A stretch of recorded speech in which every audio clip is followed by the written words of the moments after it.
Hello students, today I have come up with the third part of organic chemistry from class 10 syllabus.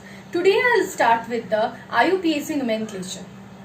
Now, what is the full form of IUPAC?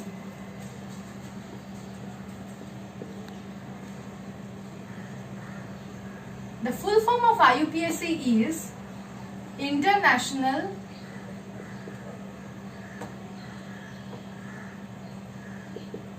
Union for Pure and Applied Chemistry.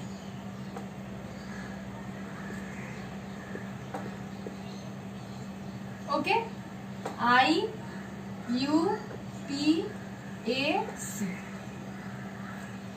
IUPAC nomenclature has certain rules and steps which you need to follow. But before starting with IUPAC nomenclature, what is the need of nomenclature? Why naming of organic compounds is necessary? Organic compounds has to be named because of certain reasons. First is that there are different structural formulas. There are different structural formulas.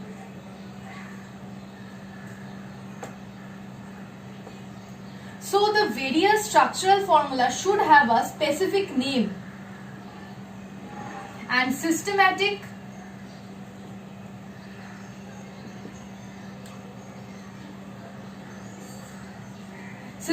naming of all the organic compounds is really important, because even if they are having the same general formula or same molecular formula, many of the isomers have different structural formula. So each of the structural formula should have a specific name.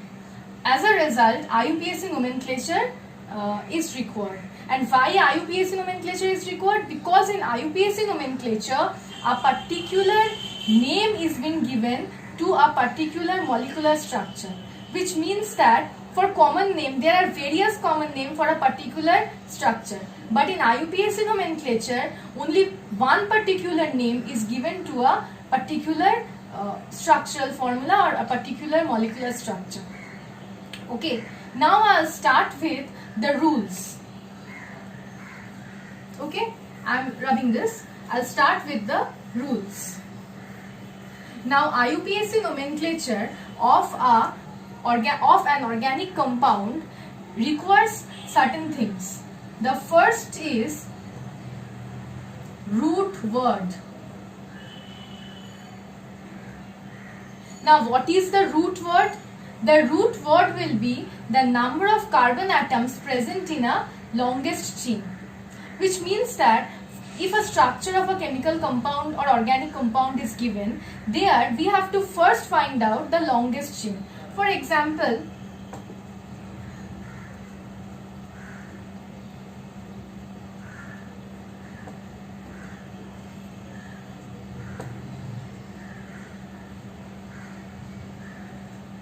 look at this compound. Here, if I start naming the straight chain, then 1, 2, 3, 4, 5.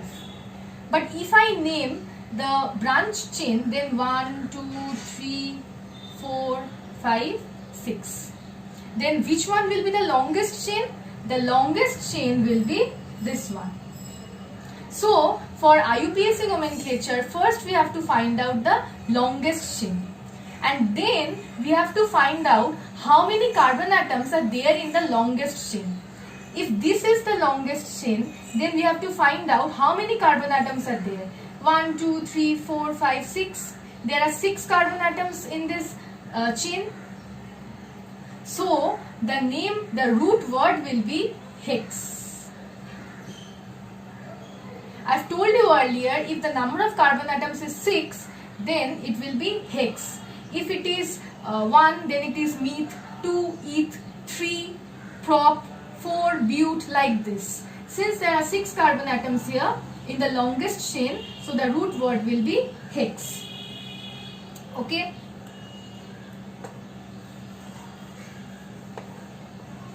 For 1 carbon atom, it will be meth.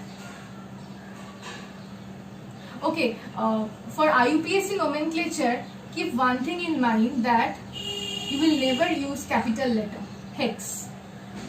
Meet, for 2 it will be eth, for 3 it will be prop, like this. For 4 it will be but. These are the number of carbon atoms, okay? And this is the root word which depends on the number of carbon atoms. Okay? The next is primary suffix. Primary suffix will be the nature of the bonds, which means that if the compound consists only of carbon-carbon single bond, then we will have a primary suffix of A, N, E, N. If the compound contains at least one carbon-carbon double bond, then the primary suffix will be ENE, in. And if the organic compound consists of at least one carbon-carbon triple bond, then the primary suffix will be YNE, ine. Okay? Then how with these two types we are forming the organic compound? If the root word is eth, and if it consists of one double bond, then it will be eth, ene. If the root word is but and it consists of one triple bond, then we have to find out the position of the triple bond. Okay, next I will come to the secondary suffix. Next I will come to the secondary suffix.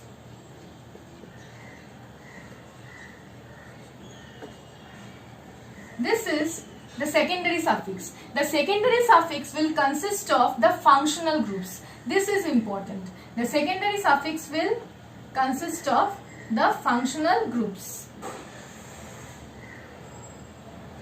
Like, if the first functional group is OH, then the secondary suffix will be all, small o, small l, all. If the functional group is CHO, means aldehyde. Okay, aldehyde can be also written like this. Okay, aldehyde can be also written like this. For aldehyde, it will be Al, ALL. For carboxylic acid, carboxylic acid can also be written like this.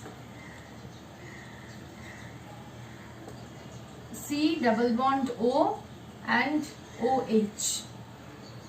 For carboxylic acid, it will be, the secondary suffix will be oic acid. And the last, which is the ketone, for ketone this is the functional group, and for ketone the secondary suffix will be ONE, on. It is not one but ONE, on. Okay? But remember one thing, if the functional group is any halogen, then that won't act as a secondary suffix. Remember one thing, that if the functional group is any halogen, then that won't be in the secondary suffix. Okay, that will be in the prefix column. The fourth important point is prefix. In prefix, we will either have any alkyl constituent. What does alkyl constituent means?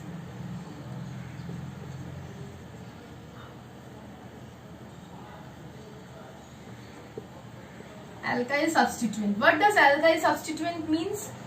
It will start, if we have CH3 means one carbon, it will be methyl group. If it has C2H5, then it will be ethyl group. if it has C3H7, then it will be propyl group. This is originated from methane, this is originated from ethane, this from propane. If it is a butyl group, then from butane. We will have one hydrogen. For methane it was CH4, but for methyl group we will have one hydrogen less than from the parent alkane. Here ethane was C2H6. See, for ethyl group we will have one hydrogen less than the parent alkane. For propane it will be C3H8. We will have one hydrogen less in the propyl group. These are known as alkyl substituents. This will be before the root word. Root words such as hex, meth, eth, prop. Before that we have the prefix, which can be a alkyl substituent. Prefix can also be a halo substituent, which I was telling in the last point, that if the functional group is a halogen, then it will not act as a suffix, but it will act as a prefix. For chlorine, chloro. For bromine, bromo. For iodine, iodo.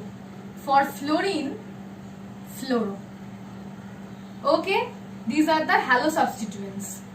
Another point is there for the prefix. If there are more than if a particular group appears for more than once, like if a compound contains 2 chlorine, then we have to write like this, dichloro. For example, if a compound contains 3 methyl group at 1 carbon, then it can be given as trimethyl.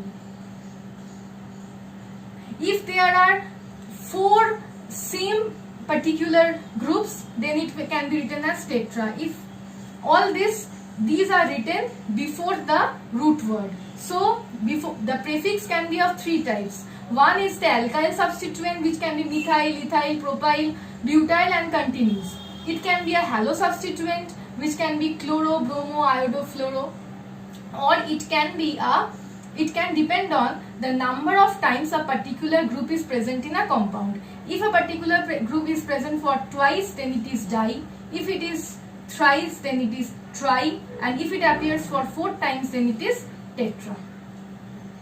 Okay, whatever I have taught in this video, please write down in your copy, otherwise you will just not get the link when I will just teach the IUPAC or naming of the compounds in the next video. So please write all this in your copy and keep it a point. Otherwise it will be very difficult for you to understand in the next video, where I will be teaching the naming of the compounds. Okay, thank you.